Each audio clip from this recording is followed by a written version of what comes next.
Hey everyone, today in this video, I'm going to show you how to restart your Roborock Saros 10R. This is different from a complete factory reset. This is going to be just a simple restart where we're power cycling the robot vacuum. If you're interested in this product or you want to find out more about it, the link to it will be in the video description.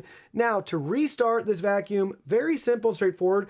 We have a power button located on the vacuum right there. I just pressed it and you will notice that the lights have illuminated. We heard a little chime. So to restart the vacuum, just hold down the power button and basically we're going to turn the vacuum off and back on. So that's it. Turning off, I let go of the power button. We still have the indicator lights on, but it's currently in the shutdown mode. All the lights just went off. We'll give it a couple more seconds, but then guess what? We're just going to press that power button again to turn it back on. This is not going to delete any data or anything like that. That's a full-fledged factory reset. This is just a simple power cycle to restart your vacuum. Now we're going to go ahead, we're going to press the power button again. It just lit up.